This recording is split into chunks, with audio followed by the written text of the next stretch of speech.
안녕하세요. 지식두더지 김프로입니다. 지난 9월 8일 날 2023년도 전기기술사 130회 면접시험 합격자 발표가 있었습니다. 이게 최종 합격자가 되겠습니다. 먼저 합격하신 분들한테 축하의 말씀드리고요. 불합격하신 분은 응원의 메시지 전달드립니다. 일단 제가 PDF 파일을 따로 가공하지는 않았습니다. 그냥 있는 그대로 말씀드리고 제가 어떤 면접의 요령이랄까 그런 거 좀 도움이 되는 멘트 좀 전달해 드리도록 하겠습니다. 먼저 총계를 보겠습니다. 901명 대상자였고요. 응시 897명, 4명이 불응시 했네요. 무슨 이유인지 모르겠습니다. 그죠? 해외 출장이 있은 건지 병원 입원한 건지 모르겠지만 4명이 결시했고 447명이니까 거의 반 정도는 다 합격했습니다. 아시다시피 1차 시험 합격한 다음에 다른 기사 종목과 마찬가지로 2차 시험이 이제 면접 시험이잖아요. 교사는 2년 동안 볼 수가 있습니다. 그러니까 1년에 3번 있는 시험들은 예를 들어 건축기계설비 같은 1년에 3번 있잖아요. 그러니까 많게는 한 6번까지도 볼 수 있을 것이고 1년에 한 번 있는 것은 2번 정도 이렇게 볼 수 있다 보면 되는데 빨리 합격하면 좋겠죠. 이제 면접에서 떨어지면 이 멘탈이 나간다 그럽니다. 1차 필기 떨어진 거는 이제 실력이 없어서 그렇다 하지만 2차는 또 틀리잖아요. 대면에서 20분 정도 보는데 그거 떨어진다고 하면 이건 인생을 잠못 살았나 하는 그런 이제 회의감도 들고 저 역시도 한 번에 동차 합격한 것도 있지만 6번인가? 6번 만에 붙었나? 하여튼 그런 것도 있습니다. 4번 만인가? 5번 만인가? 잘 기억이 안 나는데 하여튼 1년 반 정도 고생해서 합격한 게 있는데 정말 미치겠더라고. 시간도 안 가고 그러니까 어떤 멘탈 관리도 잘해야 되고요. 좀 요령도 좀 있어야 될 것 같습니다. 거기에 대해서 좀 이따 말씀드리고요. 여하튼 대부분 사람들이 2년 내에 합격한다. 정확한 퍼센트는 모르겠습니다. 한 90% 이상 되는 사람들이 2년 내에 합격한다. 그렇게 보여지고요. 금융에서부터 가나다 순으로 딱 나와 있습니다. 공존행동 13명 에서 7명. 반타작했네요. 쭉 면접 합격자는 사실 의미가 좀 별로 없어요. 기술사는 1차 합격자가 중요한 거지. 그래서 제가 따로 이제 엑셀표에서 그림 그리고 차트로 분석하지는 않았습니다. 그냥 메시지만 좀 전달 드리고 말씀드리고요. 일단은 몇 가지만 좀 말씀드릴게요. 다 아는 이론이지만 일단 구술 시험입니다. 얘는 구술 시험이다 보니까 대면에서 하죠. 저는 코로나 때는 이제 블라인드가 되지만 대면으로 보고 일단 물었을 때 심사위원이 보통 3명이잖아요. 교수님이나 이제 선배 기술사들이 있는데 빠른 시간 내에 이제 어물짱거리지 말고 결론만 말씀을 하셔야 됩니다. 결론만. 뭐뭐에 대해서 뭐 의견이 어떠냐 이러면 빨리 결론을 이야기해야 돼요. 개요만 하고 정리만 하고 기본식 말하고 이러면 안 되고요. 그러니까 우리가 필답형에 2, 3, 4교시 뭐뭐에 대해서 대책을 써라, 개선사항을 써라 그런 개념이 아니고 1교시 때 한 페이지 적는 거 있잖아요.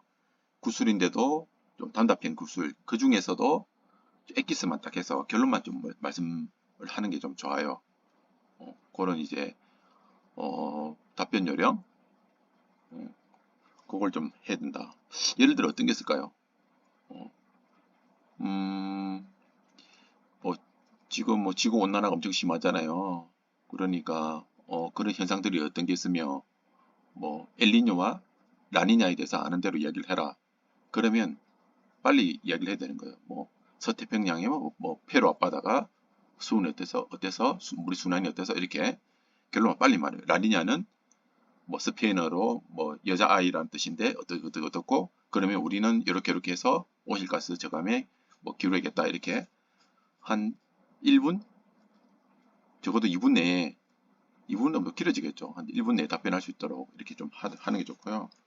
이런 요령들은 이제 나중에는 이제 구술로 해야 되잖아요. 구술로 이제 스터디 카페를 하든지 아니면 동료들한테 하든지 아니면 결혼하신 분은 이제 와이프한테 말씀하시든지 가상으로 시뮬레이션 해야 되는 거죠. 이제 문제를 뽑아서 한 200문제, 300문제 뽑아서 물어봐라는 얘기죠. 바로바로 대응하는 그런 걸 좀 하셔야 돼요. 그리고 목소리에 자신이 없으신 분은 스마트폰에 녹음 기능 다 있잖아요. 그걸 녹음해서 한번 들어보는 그런 것도 좀 필요합니다. 반복하면 아 여기 매끄럽다 이렇게 되거든요. 처음에 자기 목소리 들으면 딜로 넘어집니다. 답답하거든요. 엄청 듣기 싫어요. 그것들이 익숙해지면 좋습니다.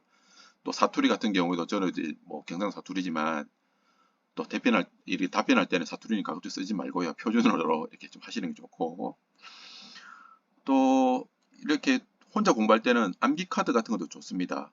예, 면접형 효점만 해서 제목 딱딱딱 해서 암기 카드 뭐 2, 3문제 뽑아서 암기 카드 보면서 답변하는 연습, 시뮬레이션을 하는 게 키입니다. 1차 필기처럼 공부하면 절대 안 됩니다. 물어보면요, 머리 하얘집니다. 조금 아는 거는 대답할 수 있지만 모르는 거는 아예 하얘져. 그러면 안 된다는 거죠. 두 번째는 태도입니다. 태도, 애티튜드, 겸손이에요. 겸손. 사람이 걸어오는 모습이나 자리에 앉는 모습이나 끝나고 나가는 모습이나 말하는 모습이나 대한민국 사람들이잖아요. 그 사람들이 대부분 나이 많을 거고 적을 수도 있겠지만 세 분이고 그 사람이 어떻게 보면 갑이고 시봉시자가 어리잖아요. 그러면 항상 겸손한 자세를 수험생의 자세가 필요합니다. 건방진 자세 절대 안 되고요. 말대꾸 절대 안 됩니다. 압박 면접에도 태연하게 해야 돼요. 세 명 중에 한 명이 기술적으로 약간 틀리게 이야기할 수 있어도 좀 너무 그렇게 뭐 그건 아니다는 이런 식으로 이야기하면 큰일 납니다. 그렇게 절대 할 필요 없고요. 겸손하되 자신감은 있어야 됩니다.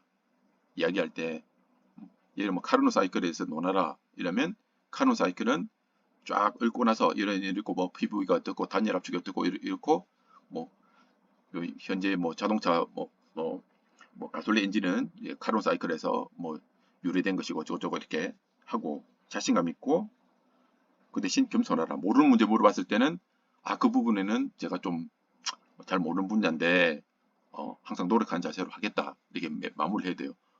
그냥 모르는데 아는 척 우기고 이렇게 하면 안 됩니다. 꼬리에 꼬리 예, 묻는 이제 질문이 나오는 거죠. 그러면 사실 20분 동안 면접하면 자기 지식이 탈탈 틀립니다. 그러니까 너무 과장되게 할 필요 없고 자기가 외웠던 지식, 아는 지식을 빨리 전달할 수 있는 그것만 해도 면접 잘 보신 거예요. 예? 면접에 태도 점수가 있습니다. 지식 점수도 있지만 그러니까 너무 욕심 부리면 안 되고 자기 아는 지식을 표현할 수 있는 그것만 연습만 하셔야 된다는 얘기죠. 세 번째는 마인드 컨트롤입니다. 너무 목숨 걸면 안 됩니다. 요번 시험에 떨어지면 난 안 돼, 난 자살할 거야 이런 생각까지는 안 된다고요. 좀 느긋하게 1년 안에 된다 아니면 3번 안에 된다 뭐 이런 마음을 좀 가져야 돼. 최악의 경우를 떨어질 수 있다. 1차 다시 본다. 그건 좀 끔찍한 이야기지만 그런 마음까지 좀 가져야 돼. 너무 목숨 걸면요. 너무 긴장해서 우왕천심만 먹고 오는 사람 많거든요. 안 됩니다. 예? 다리 떨고 막 그래. 그러지 마시고 양복 등장 깔끔하게 입으시고 그죠? 그 전날까지 요약해서 암기하는 거 연습하시고 시간 되시면 300문제에서 400문제, 500문제 정도까지 자기 걸로 하시고 바로바로 넣도록 이렇게 그러니까 너무 깊은 지식보다는 좀 넓은 지식이 좀 필요하고요. 근데 꼬리에 나오는 질문은 약간 깊은 지식도 필요합니다. 하여튼 그리고 많이 뭐 합격하신 분들한테 좀 말씀드릴 건데 어떻게 보면 제가 이제 선배 기술사가 대부분 이제 될 텐데 저는 이제 기술사 한지 이제 꽤 됐으니까 한 20년 됐잖아요. 어떻게 보면 선배 기술사인데 기술사가 따면 미래 보장 절대 안 됩니다. 그 착각입니다. 착각. 그냥 자기 입장에서 어떤 라이센스 하나, 스펙 하나 이력서에 열 수 있는 게 되는 거지. 명함에 열 수 있게 되는 거지.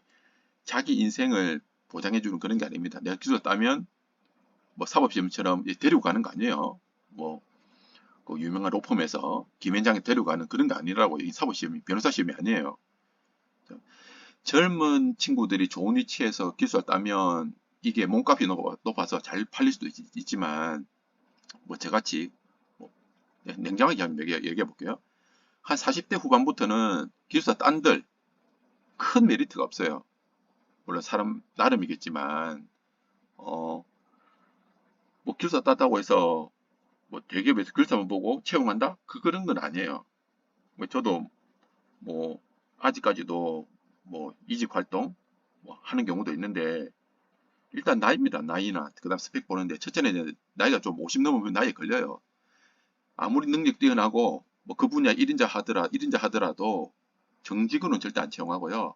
계약직 1, 2년 해서 그 사람 실력을 빼먹을까 하지 대기업들은 약 없거든요. 뭐 중소기업도 마찬가지로 많은 연봉과 정규직으로 채용하지 않습니다. 그건 착각입니다.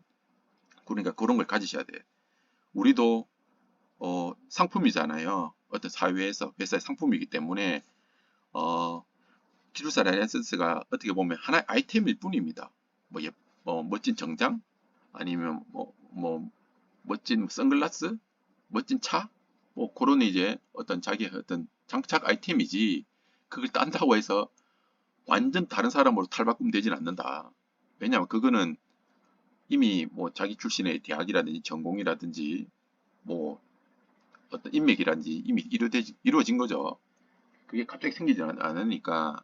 하여튼 분명히 기술사는 매력적인 거예요. 물론 도장값 있는 기술사는 더 좋겠지만 하여튼 기술사 떨어지신 분들은 다음에 합격하는 요령들 제가 간단히 말씀드렸죠. 요약해서 그거 좀 도움이 되셨으면 좋을 것 같고요. 합격하신 분들도 너무 이제 기고만장이랄까? 저도 이제 젊었을 때 자격 땄는데 기고만장하면 안 됩니다. 잘 안 풀리더라고요. 안 풀린 경우가 많아요. 그러니까 자기한테 좋은 무기를 분명히 가졌잖아요. 잘 활용할 수 있도록 좀 하시면 좋을 것 같습니다. 오늘 간단하게 합격자 분석을 해봤습니다. 감사합니다.